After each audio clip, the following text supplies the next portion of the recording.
चलो बाळको विषय हिंदी धोरण 3 पाठ 17 पाठનું નામ છે કોણ કહા રહેતા હે। બાળકો આ પાઠની અંદર પ્રાણી પક્ષી પછી મનુષ્ય વિશે બધાની માહિતી આપેલી છે કે કોણ ક્યાં રહે છે, બરાબર। તો આપણે શું છીએ? માણસ। માણસ ક્યાં રહે બાળકો? ઘરમાં। પ્રાણી પક્ષીના રહેઠાણો અલગ અલગ હોય છે, દરેકના રહેઠાણોના નામ અલગ અલગ હોય છે। પક્ષી ક્યાં રહે? માળામાં, બરાબર।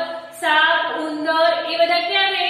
દરમાં, બરાબર ને બાળકો? અને મનુષ્ય ઘરમાં રહે। પછી તમે રહેઠાણોના નામ જાણેલા છે, ખબર છે ને કે ગાય, બકરી, ભેંસ એ બધાના રહેઠાણોના નામ તો ગાડો, તબેલો, ઘોડો ક્યારે? તબેલામાં। એવી રીતે દરેક જણના રહેઠાણો, દરેક પ્રાણી પક્ષી મનુષ્યના રહેઠાણોના નામ અલગ અલગ હોય છે અને દરેકના રહેઠાણો પણ જુદા જુદા હોય છે, બરાબર। ચલો બાળકો, આપણે આ પાઠમાં પણ દરેકના રહેઠાણોના નામ લખીશું અને જોઈશું અને તેનો અભ્યાસ કરીશું।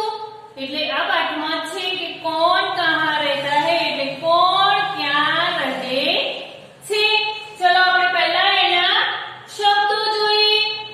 ચલો પહેલું છે ઘર। ઘરનું ગુજરાતી શું થાય? તો ઘર, બરાબર।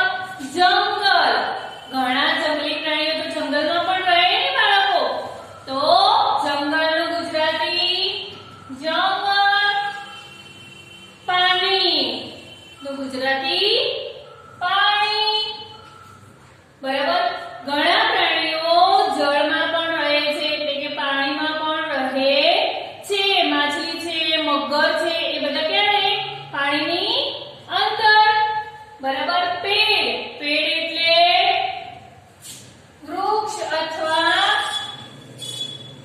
ઝાડ, બરાબર। બીલ, બીલ એટલે શું થાય બાળકો? દર। ઘણા પ્રાણીઓના રહેઠાણ ઝાડ પર પણ હોય છે અને ઘણા પ્રાણીઓના રહેઠાણ દરમાં પણ હોય છે। દરમાં કોણ રહે? તો સાપ છે, ઉંદર છે, એ બધા ક્યાં રહે? દરમાં। દરબે, દરબે એટલે બખોલ। ઘણા પ્રાણીઓના રહેઠાણો બખોલમાં પણ રહેતા હોય છે, પ્રાણી પક્ષીઓ બખોલમાં પણ રહેતા હોય છે બાળકો। ચલો ઘોંસલે, ઘોંસલે એટલે માળો। ઘોંસલેનું ગુજરાતી શું થાય? માળો। પછી ઘણા પ્રાણી પક્ષીઓના રહેઠાણો માળામાં પણ પક્ષીઓ રહેતા હોય છે ને, એના રહેઠાણનું નામ શું છે? માળો એટલે ઘોંસલે। ચલો પિંજરે એટલે પાંજરું। પિંજરેનું ગુજરાતી શું થાય? પાંજરું। આપણે પાળેલા પક્ષીઓને શેમાં રાખીએ છીએ? પાંજરામાં રાખીએ છીએ ને, બરાબર। તમે કદાચ પ્રાણી સંગ્રહાલયમાં પણ જોવા ગયેલા હશો, ત્યાં પણ ઘણા બધા પક્ષી પ્રાણીઓને પાંજરામાં બાંધેલા પાંજરામાં રાખેલા હોય છે બાળકો, હોય છે, તમે જોયેલા છે ને, બરાબર। તો એ લોકોને પાળેલા હોય છે એ લોકોને, એટલે એ લોકો પાંજરામાં રાખતા હોય છે। જો બાળકો આપણે એ પાઠના આધારે થોડા પ્રશ્નોના જવાબ જોઈએ। જો બાળકો, મનુષ્ય કહાં રહેતા હે? તો મનુષ્ય घर में रहता है। मनुष्य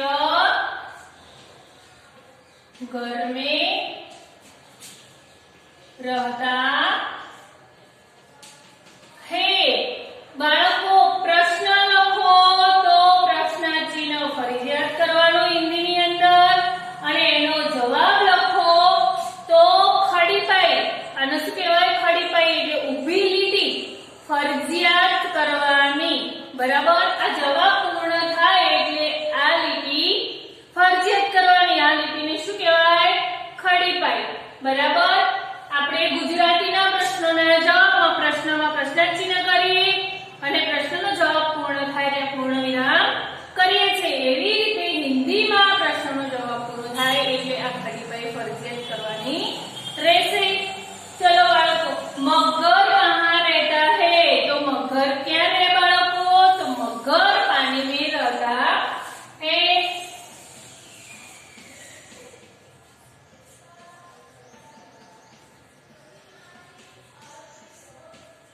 मगर पानी में रहता है।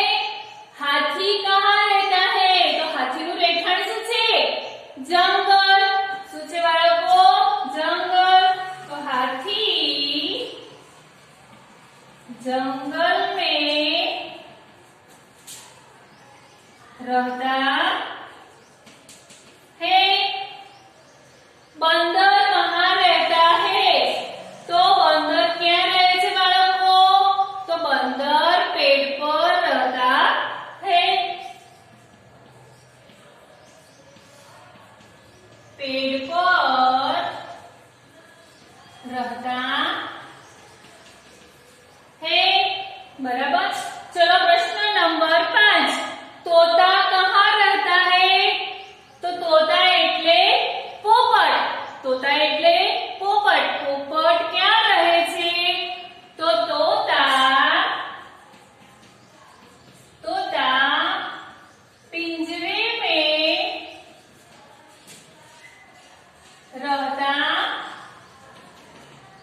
है। तोता पिंजरे में रहता है। सांप कहाँ रहता है? सांप क्या रहे छे? तो सांप बिल में रहता है। बिल એટલે दर. तो सांप बिल में रहता है। पक्षी कहाँ रहता है? पक्षी क्या रहे छे? तो पक्षी घोंसले में रहता है। तो पक्षी घोंसले में रहता है। बराबर बाळको. આપણે પાઠના